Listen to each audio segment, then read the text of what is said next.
So creating any form of work in investment banking takes a lot of iterations because it has to be at a very, very high standard simply because there's a lot of money on the line. So the teaser took a lot of back and forth, but I'd got it to a very, very good standard. And then the key thing is that not only is your team happy, but also the client is happy. So the really good thing was that the clients were super friendly. Like I, as an analyst, would always hold a weekly call to give them updates. So the updates will generally be where we are in the process. So I should maybe go a step back. In an investment banking deal, you normally have, it's not the word, but the feeling out stage. So you got the stage in which you, or information gathering. So as I said earlier, you're gathering information in order to form a healthy consensus and execute the next bits of work. Then you got first round, which is when you send out the teaser to the first round of prospective buyers. You've got second round. So once these buyers have indicated that they're interested and they've signed that indication, then they go into the second round and they submit bids, and then you do due diligence, and then there's obviously closing. So the weekly calls were actually good because you as an analyst got to know the client. There was an emotional side because you can tell, especially if they're entrepreneurs or people that have been in the business for like 20 years, you can see that they've put years and years of hard work and they're trying to achieve fair value of the business. Of course, you have certain shareholders who have different views and this is their baby and they're quite greedy. But generally, the clients are quite good, or the clients on this deal were quite good to work with. Once we've decided the buyers, we go through what we call a canvassing process. So as part as an analyst, I created a nice canvassing schedule, and all this was a structure in Excel, which was really clean to show them the participation of the different buyers and how we're approaching them, and then the feedback. So the senior management of the people working on the deal. So what I mean by that, the senior management of people within our investment bank have contacts, right? You know, it's funny, as you go up in investment banking, you're less technical, but you're more relationship. And I notice in most jobs, most things converge to sales. And what I mean by that is you become a salesman ultimately. You've acquired a lot of this technical and soft skill acumen, but when it comes to making the big bucks, you are selling. And so that's quite an interesting fact to consider. But yeah, they leverage their key client contacts, and so does the client itself. And we use this as a form of basis to, canvas potential buyers. And what that simply means is we form the question, hey, we've got this super interesting business. They're fast growing. They've got great profit margins. They've got a very, really good set of management, and they've got great projections. Would you want to buy this business? And as an investment bank, we go one step further and we look at the way the business is performing. So say if the business is doing really, really good in Europe but want to expand in Asia, and our client is doing phenomenal in Asia, they've had record breaking sales and they're market leader, we tell them that, hey, this is a great opportunity for you to, vertically integrate and come in and buy an existing leading player rather than building from the ground up. So this process again goes back and forth, and working on this, it took about a couple of weeks working on the canvassing process to make sure that we were in a good stage and we've selected the right buyers when working on the deal. And we sent out these teasers and they indicate they're interested. They sign a non-disclosure agreement or an NDA because we're putting out private information about the company or sensitive information. So they sign an NDA to make sure that this information won't be used. And then we also send the SIM or the confidential investment memorandum. And that's something I did. This is a more in-depth view of the business, so a longer form presentation. This involves building out the projections. This involves looking at the market and really going into detail as to why this business is a good fit. looking at their brand and going more into detail than we did in the teaser. So going back to my teaser analogy, that's literally just to tease and whet the appetite of the different buyers. And then the sim is like, okay, you're interested. This is what the business is, and this is why it's fantastic, and this is why we believe you should acquire the business. This generally takes about 4 to 6 weeks, but again, as an analyst, you're working on a multitude of projects, so the deal is very busy and you might lose a lot of sleep because your client wants to make sure you're getting everything right. But at the same time, you're working on a multitude of projects, whether it's other deals, whether it's pitches. So you have to equally give enough quality to all the deals and make sure you're on top of your game. And yeah, it was a tough time, but a fantastic learning experience. So after round one, we get into round two. And at this point, you've received indications of interest from different businesses. You've narrowed your buyer list, and essentially you've got more serious buyers involved in the deal. My role kind of changes more to, I'd say, like a manager now. I've been like someone who was, I don't know, in terms of football, striker, scoring the goals, making sure that everything was in place. Now I'm overseeing a process. And what do I mean? Round two mainly predicates around due diligence, and breaking that further, you've got financial due diligence, and then you've got like legal and tax due diligence, and then you've got operational due diligence. So why due diligence is important? Well, the interesting buyers want to ask questions about the business they're buying, right? So what you do as an investment bank is facilitate these meetings between management, so the people who are selling the business, and the potential buyers, so they can answer any questions regarding the business, which gives them more confidence when they're acquiring this business. But this has to be done in a very structured way. And this is where I, as an analyst, take charge of something called a data room.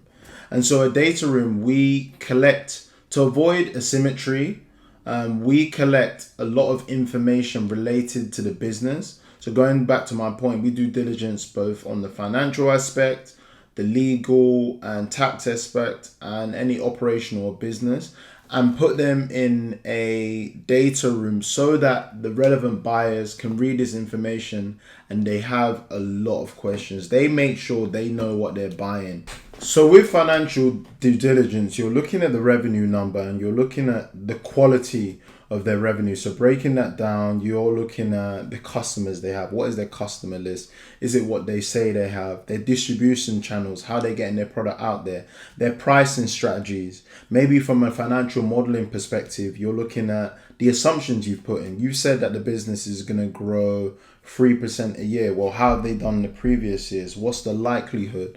Are there any competitors that are going to come in? Essentially, you want to stress test the quality and assumptions behind the revenue as a business, because you're buying into that, right? You buy businesses to make further money and you believe that. You want to make sure that they're honest in the numbers they present. Now, when you come to legal and tax, tax is mainly understanding the different accounting policies they use so that there's no hidden cost, there's no, numbers that jump out at you. And then legal is just looking at any patents they have, any potential litigation, any lawsuits they have. That would be a terrible situation if you acquire a business and you've got a 500 million lawsuit, but because you now own the asset, that falls on you. And so the due diligence is really, really important. And the final thing is operational business. So like I said, when you're selling a business, there's normally synergies, and synergies, the analogy is 1 + 1 is 3. I know mathematically that doesn't make sense, but hold up with me. What that means is that when you combine the two businesses, they're greater than the entities in singular form. So this could mean that, hey, if business A and business B join together, we don't need two R&D departments. We can operate with one. So that means that cost is going down. And if you just think of it from a logical perspective, because profit is revenue less cost, and even if you have the same revenue and you have less cost, a revenue of 10 and say the cost of 5, but now, and that obviously gives you gross profit of 5, but say that you have revenue of 10 and then you have a cost of 3 because you've removed a duplicate department. Now you have a revenue of 7. So that's the kind of information behind synergies. So going back to my experience, most of the time I spent was uploading relevant documents, making sure that answers in a data room were answered. So if a couple of buyers wanted to find out, hey, what happened to this key employer, or if we buy your business, we see that the contract of maybe the chief financial operations officer who's doing really well is going to run out, what does it mean if we buy your business? Or, you've been paying your employees this bonus structure. If we now come into the business and we remove this bonus structure, what are the contracts or what things do you have in place to make sure these employees stay? These are key questions, right? You're going to own this asset. And if, the company is employees are very, very important to the company, right? And losing out key employees, especially in a transaction, might be bad because they know how to get the best of the business, right? They know how to drive things forward. So a lot of my role was kind of processing these information requests and essentially setting up what you call a management presentation day. And so what that day involves really is, as it suggests, right? I create another presentation. So a lot of iterations going through PowerPoint, a lot of late nights, making sure it's done to a T. I worked on weekends. I think I worked probably 110 hours in 1 week. That was very, very stressful. But again, I learned the most then. And the day involves management coming in and from the client who's selling the business. And then you also have the key representatives from the different prospective buyers. And this is where it's more of a structured way in which they ask certain questions to the owners of the business to make sure they're comfortable with the business they're looking to acquire. So closing off round 2, the final 2 things are drafting the definitive agreement and receiving the final letters of intent. So all this is these are the serious buyers. We've gone through all the due diligence. We're really, really happy. This is the offer we're going to put forward to acquire your business. Are you happy? So that concludes round 2, and then we go into kind of the final stage. This is where bids have been submitted and you want to negotiate, right? If I'm a seller and I'm looking to buy my business and I think it's worth 120 million, but they're offering 110, you have to make sure you negotiate to get the best price. And generally, there's also some crevices in a business.